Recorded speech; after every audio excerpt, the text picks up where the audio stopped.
India का health care delivery market financial year 24 में लगभग 6.3 ट्रिलियन रुपीस तक पहुंच गया था और ये प्रोजेक्टेड है कि फाइनेंशियल ईयर 28 तक ये 9.8 ट्रिलियन तक ग्रो करेगा, जो कि एक स्ट्रॉन्ग CAGR 10 से 12% का है। इतनी स्ट्रॉन्ग एक्सपेंशन इंडिया के हेल्थ केयर सेक्टर को इन्वेस्टमेंट के लिए एक अट्रैक्टिव टारगेट बना रही है। इंडिया जो दुनिया का सबसे ज्यादा पॉपुलेटेड कंट्री है, लगभग 1.46 बिलियन लोगों के साथ स्ट्रॉन्ग मैक्रो इकोनॉमिक एक्सपेंशन का फायदा उठा रहा है, जिसमें उसका रियल GDP फाइनेंशियल ईयर 25 में लगभग 6.5% तक ग्रो हो रहा है। ये रोबस्ट इकोनॉमिक ग्रोथ का इम्पैक्ट पर कैपिटा इनकम पर भी पड़ रहा है, जो फाइनेंशियल ईयर 12 में 63,462 रुपीस थी और फाइनेंशियल ईयर 24 में 1,08,786 रुपीस तक पहुंची 4.6% के CAGR के साथ। और रैपिडली एक्सपैंडिंग मिडिल क्लास और बढ़ती हुई हेल्थ अवेयरनेस की वजह से लोग हायर क्वालिटी और ज्यादातर प्राइवेट हेल्थ केयर सर्विसेज की डिमांड कर रहे हैं। Demographic shifts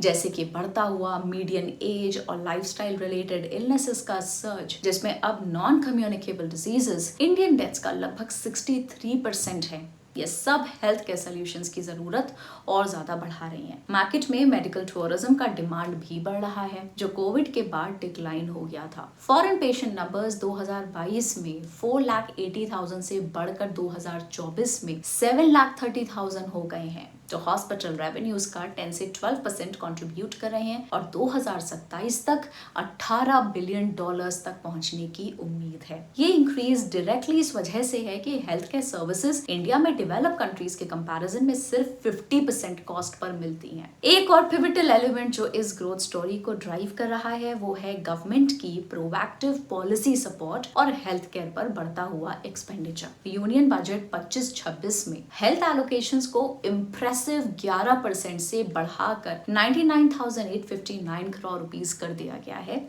for the department of health and family welfare, जो प्रीवियस फिस्कल ईयर से काफी ज्यादा है।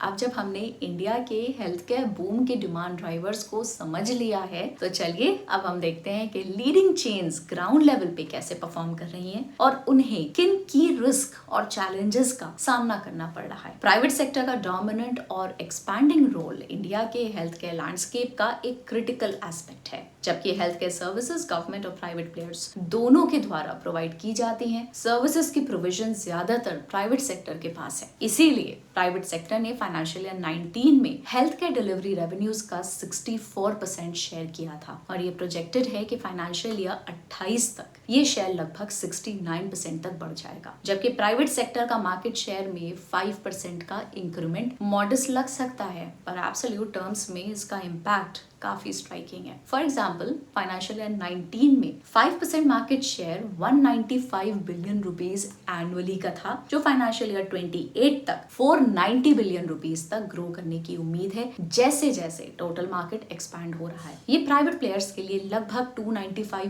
बिलियन रुपीस का इंक्रीमेंटल एनुअल बेनिफिट ट्रांसलेट होता है, जो हॉस्पिटल्स के लिए एक सिग्निफिकेंट अपॉर्चुनिटी है। ये शिफ्ट राइजिंग इनकम्स और इंक्रीजिंग इंश्योरेंस पेनिट्रेशन की वजह से हो रहा है, जो प्राइवेट फैसिलिटीज के द्वारा दिए जाने वाले हायर क्वालिटी केयर के डिमांड को बूस्ट कर रहे हैं। जैसे कि फाइनेंशियल ईयर 24 में लगभग 573 मिलियन लोग हेल्थ इंश्योरेंस के अंडर कवर्ड थे, जो फाइनेंशियल ईयर 15 में 288 मिलियन था, एक सिग्निफिकेंट इंक्रीज। इंडिया के हॉस्पिटल्स को उनकी कॉम्प्लेक्सिटी और कैपेसिटी के हिसाब से 3 टियर्स में डिवाइड किया गया है। Primary care clinics routine checkups और वैक्सीनेशंस हैंडल करते हैं, लेकिन उनके पास ICUs या ऑपरेटिंग रूम्स नहीं होते। Secondary care facilities general medicine और रूटीन सर्जरीज करती हैं, लेकिन कॉम्प्लेक्स केसेस को आगे रेफर कर देती हैं। टर्शरी केयर, जो कि फोर्टिस, अपोलो और मैक्स जैसे चेन्स डोमिनेट करते हैं, 200 से 1500 बेड्स तक होते हैं, एडवांस टेक्नोलॉजी और स्पेशलिस्ट से इक्विप्ड होते हैं और हाई एंड प्रोसीजर्स को मैनेज करते हैं। अगर रेवेन्यू मिक्स की बात करी जाए तो ये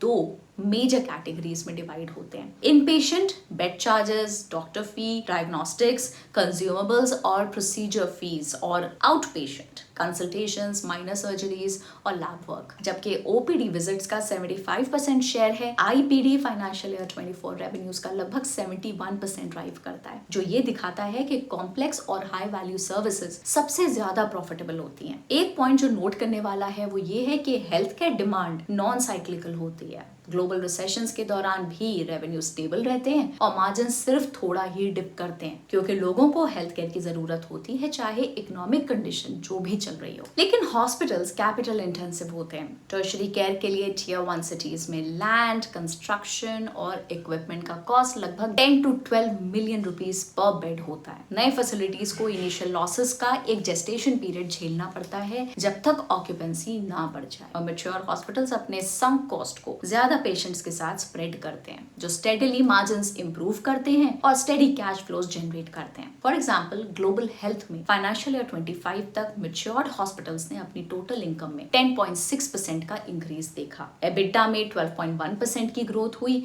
और ऑक्यूपाइड बेड डेज में 5.4% का इंक्रीज आया, जिसमें एबिटा मार्जिन 24.8% था। डेवलपिंग हॉस्पिटल्स इसके कंपैरिजन में 10% इनकम ग्रोथ और 18.7% सर्ज इन ऑक्यूपाइड बेड डेज दिखाई, लेकिन एबिटा सिर्फ 1.8% बढ़ा, जो एबिटा मार्जिन 30.1% का था। इसलिए ये जरूरी है कि हम मैच्योर्ड और डेवलपिंग हॉस्पिटल्स के कॉम्पोजिशन को इवैल्यूएट करें। आगे बढ़ते हैं, चलिए देखते हैं इस सेक्टर के मेजर प्लेयर्स को की मेट्रिक्स के अगेंस्ट जो हॉस्पिटल इंडस्ट्री के लिए यूनिक है। पहला मेट्रिक है ऑक्यूपेंसी रेट। ये परसेंटेज होती है ऑपरेटिंग बेड्स की जो ऑक्यूपाइड होते हैं, जो ऑक्यूपाइड बेड डेज को अवेलेबल बेड डेज से डिवाइड करके कैलकुलेट किए जाते हैं। ज्यादा ऑक्यूपेंसी रेट का मतलब जनरली ज्यादा रेवेन्यू, प्रॉफिट्स, एफिशिएंसी और कम्युनिटी ट्रस्ट होता है। फाइनेंशियल ईयर 25 तक मैक्स हेल्थ केयर ने सबसे ज्यादा ऑक्यूपेंसी अचीव की थी 75%, जो उनकी स्ट्रेटेजिक फोकस पर थी हाई डिमांड मेट्रोपॉलिटन मार्केट्स पर। मैक्स हेल्थ केयर अपने 78% बेड कैपेसिटी को मेट्रो सिटीज जैसे कि दिल्ली और मुंबई में कॉन्सेंट्रेट करता है, जहां पेशेंट डिमांड काफी स्ट्रॉन्ग होती है। ये भी काफी सब्सटैंशियल वॉल्यूम ऑफ पेशेंट्स को अपने ऑपरेटिंग रीजन्स के बाहर से अट्रैक्ट करते हैं, जहां approximately 30% patients up country location से आते हैं। ये broad patient base high occupancy rates को सस्टेन करने में मदद करता है, लेकिन ऑक्यूपेंसी को सिर्फ अपने आप में नहीं देखना चाहिए। फॉर एग्जाम्पल, नारायणा हृदयालय की यूटिलाइजेशन फाइनेंशियल ईयर 25 में 46.57% तक रही। कंपनी का बिजनेस मॉडल में स्मॉल सिटीज में सिग्निफिकेंट प्रेजेंस है। यहाँ पेशेंट वॉल्यूम्स मेट्रो सिटीज से धीरे धीरे मैच्योर होते हैं। इवन फुल्ली बिल्ड ये फैसिलिटीज काफी साल तक सब ऑप्टिमल ऑक्यूपेंसी पर रन करती हैं, जब तक लोकल रेफरल नेटवर्क्स और ब्रांड अवेयरनेस डेवलप नहीं हो जाती। और हॉस्पिटल्स का फोकस कॉम्प्लेक्स एक्विटी स्पेशलिटीज पर है, जो generally long average length of stay रखती हैं, लेकिन daily turnover of patients lower होता है जनरल हॉस्पिटल्स के कंपैरिजन में, जो ऑक्यूपेंसी मैट्रिक्स को अफेक्ट करता है। सबसे जरूरी बात, ग्रुप एफिशिएंसी और हाई वैल्यू केयर को प्रायोरिटी देता है, सिर्फ बेड्स भरने से ज्यादा। इसलिए अपने पीयर्स के कंपैरिजन में लो ऑक्यूपेंसी रेट होने के बावजूद एबिटा मार्जिन्स लास्ट 4 इयर्स में 7.3% से एक्सपैंड हुए हैं और पैट भी इंप्रूव हुआ है। दूसरा मेट्रिक है average length of stay, ALOS, जो एवरेज नंबर ऑफ डेज होता है एक इन पेशेंट जो हॉस्पिटल में एडमिशन से डिस्चार्ज तक रहता है। Shorter ALOS generally efficient care pathways और फास्टर पेशेंट थ्रूपुट को इंडिकेट करता है, जैसे हॉस्पिटल्स को सेम बेड बेस के साथ ज्यादा पेशेंट्स ट्रीट करने का मौका मिलता है और रेवेन्यू पर बेड इंप्रूव होता है। और ज्यादातर बिग टिकट डायग्नोस्टिक्स, प्रोसीजर्स और स्पेशलिस्ट कॉस्ट एडमिशन के पहले कुछ दिनों में होती है, जबकि additional days mostly routine nursing और ओवरहेड कॉस्ट इनकर करते हैं। तो एक shorter stay lower value marginal bed day expenses को अवॉइड करके केयर कॉस्ट को श्रिंक कर लेता है। इसलिए हॉस्पिटल्स शॉर्टर ALOS की तरफ फोकस करते हैं। ग्लोबल हेल्थ जो अपने पीयर्स में सबसे कम 3.2 डेज का ALOS रखता है, अपनी स्ट्रैटेजी को डे केयर और आउट पेशेंट ट्रीटमेंट्स के हाई वॉल्यूम पर फोकस करता है, जो डेडिकेटेड सेंटर्स के थ्रू होती हैं और पेशेंट्स को सेम डे डिस्चार्ज कर दिया जाता है। और शॉर्ट स्टे स्पेशलिटीज जैसे कि ऑप्थेमोलॉजी और ऑर्थोपेडिक्स पर फोकस करके, जबकि लॉन्ग स्टे सेगमेंट्स जैसे कि न्यूरोसर्जरी को रिलेटिवली मॉडस्ट रखता है। कंपनी अपना ओवरऑल ALOS कम करती है। इसके कंपैरिजन में नारायणा हृदयालय का सबसे ज्यादा ALOS 4.5 डेज का है, जो कार्डियक और ऑन्कोलॉजी हैवी केस मिक्स की वजह से है, जिसमें एक्सटेंडेड पोस्ट ऑपरेशन केयर की जरूरत होती है और टियर 2 और 3 मार्केट्स में डेलिबरेट फोकस है value based high equity services पर। तीसरा मेट्रिक है एवरेज रेवेन्यू पर occupied bed per day, ARPOB। ये मेट्रिक टोटल हॉस्पिटल रेवेन्यूज को टोटल ऑक्यूपाइड बेड डे से डिवाइड करके कैलकुलेट किया जाता है। ये हॉस्पिटल टाइप और ज्योग्राफी के हिसाब से वेरी करता है। प्रीमियम टर्शरी सेंटर्स का टिपिकली हायर ARPOB होता है कॉम्प्लेक्स प्रोसीजर्स और क्लाइंटेल की वजह से। मैक्स हेल्थ केयर जो 73,000 रुपीज का इंडस्ट्री लीडिंग ARPOB रखता है, इसका प्रीमियम यील्ड उनकी मेट्रो सेंट्रिक नेटवर्क को रिफ्लेक्ट करता है, क्योंकि उनके 78% बेड्स दिल्ली NCR और मुंबई में हैं, जहां हायर इनकम्स और इंश्योरेंस पेनिट्रेशन की वजह से टॉप टैरिफ्स चार्ज किए जाते हैं। कॉम्प्लेक्स क्वाटरनरी और हाई एंड टर्शरी प्रोसीजर्स पर स्ट्रेटेजिक फोकस करने से रेट्स फर्दर एलिवेट होते हैं, जिसमें ऑन्कोलॉजी ही ग्रॉस IP रेवेन्यू का 25% से ज्यादा कंट्रीब्यूट करता है। साथ ही कार्डियक और ऑर्थोपेडिक वॉल्यूम्स भी सिग्निफिकेंट है। और एक पेयर मिक्स जो सेल्फ पे, प्राइवेट इंश्योरेंस और इंटरनेशनल पेशेंट्स की तरह वेटेड है, ARPOB को और एलिवेट करता है, क्योंकि ये कैटेगरीज हायर रेट्स पे करते हैं कंपेयर्ड टू गवर्नमेंट स्कीम्स। दूसरी तरफ नारायणा हृदयालय का एवरेज रेवेन्यू पर occupied bed per day 43,600 rupees है, जो सबसे कम है, क्योंकि ये डेलिबरेटली वॉल्यूम पर फोकस करते हैं प्राइस के बजाय। ये कई पेशेंट्स को गवर्नमेंट स्कीम्स जैसे कि CGHS और आयुष्मान भारत के अंडर ट्रीट करते हैं और ज्यादातर स्मॉलर सिटीज में ऑपरेट करते हैं, जहां टैरिफ्स नेचुरली लोअर होते हैं। और डॉक्टर देवी शेट्टी के affordable health care for all vision के अंडर नारायणा डीलक्स स्वीट्स और एक्स्ट्रा एड ऑन्स को स्किप करता है, बेड्स को फिल करके कॉस्ट को ज्यादा पेशेंट्स के बीच में स्प्रेड करने के लिए। आखिर में एक और इम्पोर्टेंट पैरामीटर है पेयर मिक्स, जो हॉस्पिटल के रेवेन्यू की डिस्ट्रीब्यूशन को डिफरेंट पेमेंट सोर्सेज के अक्रॉस दिखाता है। एक तरफ ग्लोबल हेल्थ अपने रेवेन्यू का 57% सेल्फ पे पेशेंट से कमाता है और नारायणा हेल्थ 46% कमाता है, जो उनके फोकस को value driven price sensitive markets में स्मॉलर सिटीज और हाई वॉल्यूम स्पेशलिटीज पर दिखाता है। दूसरी तरफ प्रीमियम चेन्स जैसे कि अपोलो, मैक्स और फोर्टिस ने डीप इंश्योरर और कॉर्पोरेट पार्टनरशिप्स बनाई हैं, जिसका इम्पैक्ट उनके सेल्फ पे शेयर्स पर हुआ है और ये कॉन्ट्रैक्ट बिजनेस को ज्यादा ड्राइव कर रहे हैं। अपोलो कॉर्पोरेट सेगमेंट में लीड करता है 44% रेवेन्यू के साथ, उसके बाद मैक्स है 38% के साथ और फोर्टिस 37% के साथ, जबकि नारायणा और ग्लोबल हेल्थ लग रहे हैं लैग कर रहे हैं due to less employer tie-ups और regional footprint. Institutional schemes, government programmes, CGHS, railways और PSUs में फोर्टिस और मैक्स दोनों अपने बिजनेस का 20% से थोड़ा ज्यादा कैप्चर करते हैं। नारायणा 19% कैप्चर करता है अपनी सोशल मिशन ब्रांडिंग के थ्रू और अपोलो और ग्लोबल हेल्थ दोनों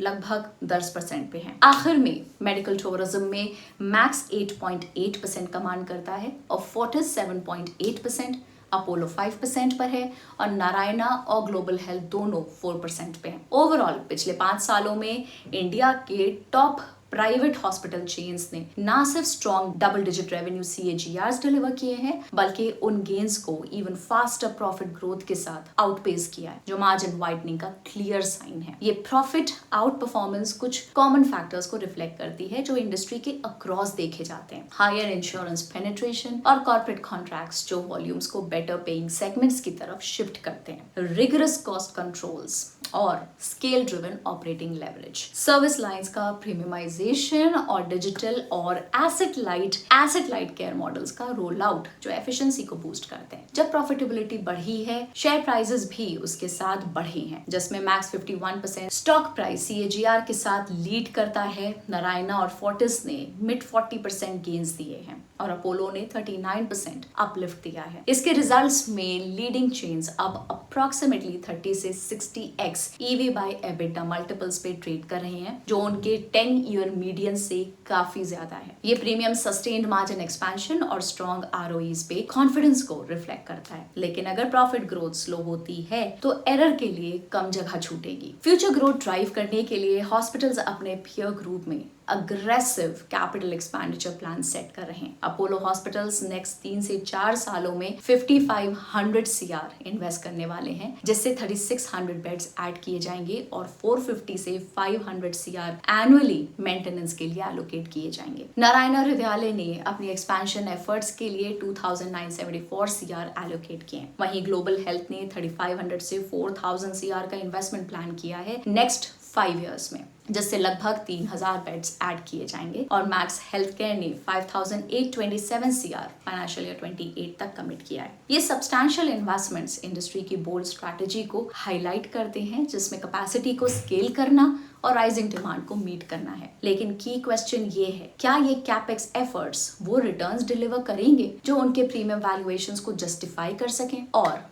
इंडिया को सिग्निफिकेंट इंफ्रास्ट्रक्चर और वर्कफोर्स गैप्स का सामना करना पड़ रहा है। इंडिया का हेल्थ केयर एक्सपेंडिचर बाकी डेवलपिंग कंट्रीज के कंपैरिजन में कम है। 2022 तक इंडिया ने अपनी जीडीपी का लगभग 3.3% हेल्थ केयर पे एलोकेट किया, जो डेवलपिंग कंट्रीज का एवरेज 5.1% से कम है। इंडिया का per capita health care expenditure लगभग $80 है, जो डेवलपिंग नेशंस के एवरेज $354 से काफी कम है। और इंडिया की हॉस्पिटल बेड डेंसिटी भी सिर्फ 18 हॉस्पिटल बेड्स पर 10,000 पीपल है, जो ग्लोबल एवरेज 30.7 बेड से काफी कम है। और ये वियतनाम और ब्राजील जैसे पीयर्स के कंपैरिजन में भी पीछे है। लेकिन हॉस्पिटल्स जो कैपेसिटी गैप्स को एड्रेस करने और बढ़ती हुई डिमांड को मीट करने की कोशिश कर रहे हैं, हेल्थ केयर इंडस्ट्री अभी भी सिग्निफिकेंट चैलेंजेस का सामना कर रही है। पहला चैलेंज है regulatory risk. Sudden regulatory changes हमेशा एक रिस्क होते हैं, जैसे कि national pharmaceutical pricing authority NPPA ने कई मेडिकल डिवाइसेस इंक्लूडिंग स्टेंट्स और नी इम्प्लांट्स पर प्राइस कंट्रोल्स इंट्रोड्यूस किए थे। फॉर एग्जांपल 2017 में ड्रग एल्यूटिंग स्टेंट्स के प्राइसेस 29,600 तक कैप किए गए थे और बेयर मेटल स्टेंट 7,500 तक। ये sudden regulatory change cardiovascular surgeries के प्राइसिंग स्ट्रक्चर को अफेक्ट करता है, जो हॉस्पिटल्स और मेडिकल डिवाइस मैन्युफैक्चरर्स को इम्पैक्ट करते हैं। आयुष्मान भारत जो 2018 में लॉन्च हुआ, इसने सर्जरीज के रीइंबर्समेंट अमाउंट पर लिमिट सेट कर दिए थे। इफेक्टिवली ये कैप कर दिया गया कि हॉस्पिटल्स किस अमाउंट तक सर्जरीज के लिए चार्ज कर सकते हैं। इसलिए अगर कोई एडवर्स प्राइसिंग पॉलिसी होती है तो ये मार्जिन्स को स्क्वीज कर सकता है। और सुप्रीम कोर्ट ने गवर्नमेंट को क्रिटिसाइज किया है कि उन्होंने 2012 का रूल इग्नोर किया है, जो स्टेट्स के साथ मिलकर स्टैंडर्ड हॉस्पिटल फीस सेट करने के लिए कहता है, जबकि private hospitals official CGHS rate से 2 से 3 गुना ज्यादा चार्ज करते हैं। कोर्ट ने वार्न किया है कि अगर ये गैप क्लोज नहीं होता तो वो लोअर CGHS टैरिफ्स को खुद नेशन वाइड इम्पोज करेंगे। ये मूव हॉस्पिटल प्रॉफिट्स को स्क्वीज करेगा, प्राइसिंग अनसर्टेनिटी क्रिएट करेगा और कुछ हाई कॉस्ट ट्रीटमेंट्स को इनएक्सेसिबल बना देगा और सेक्टर में फ्रेश इन्वेस्टमेंट को डिस्करेज करेगा। दूसरा चैलेंज है इंक्रीजिंग इंश्योरेंस कवरेज, जो हॉस्पिटल्स के लिए एक डबल एजेड स्वॉर्ड है। जब इंश्योरेंस पेनिट्रेशन बढ़ता है तो ये initially large super speciality hospitals के लिए एक बून लग सकता है, लेकिन ये प्राइसिंग पावर को हॉस्पिटल से इंश्योरर्स की तरफ शिफ्ट कर देता है। उन कंट्रीज में जहां हाई इंश्योरेंस पेनिट्रेशन होती है, इंश्योरर्स पेशेंट्स ट्रीटमेंट लोकेशंस को कंट्रोल करते हैं और नेटवर्क हॉस्पिटल्स के लिए लोअर रीइंबर्समेंट रेट्स डिमांड करते हैं। इसका मतलब है हॉस्पिटल्स को प्राइस टेकर्स बनना पड़ता है इवन जब कॉम्प्लेक्स प्रोसीजर्स परफॉर्म कर रहे होते हैं, और इंश्योरर्स पेमेंट्स डिले करते हैं, जो वॉक इन पेशेंट्स के कंपैरिजन में जहां अपफ्रंट पेमेंट्स होती हैं, हॉस्पिटल्स को लॉन्गर रिसीवेबल्स और स्ट्रेच्ड वर्किंग कैपिटल फेस करना पड़ता है। जैसे जैसे इंश्योरेंस पेनिट्रेशन इंडिया में बढ़ता है, हॉस्पिटल्स को रिड्यूस प्राइसिंग पावर का सामना करना पड़ सकता है, जो प्रॉफिट मार्जिन्स और रेवेन्यू को इम्पैक्ट करेगा। साथ ही वर्किंग कैपिटल रिक्वायरमेंट भी बढ़ जाएगी। अब डिमांड स्ट्रॉन्ग है, लेकिन CGHS प्राइस कैप्स मार्जिन को स्क्वीज कर रहे हैं। क्या प्राइवेट हॉस्पिटल्स अपनी प्रीमियम वैल्यूएशंस को सस्टेन कर पाएंगे या इन्वेस्टर्स रीथिंक करेंगे? आपको क्या लगता है? कमेंट्स में शेयर कीजिए। I will see you in the next one. Bye bye.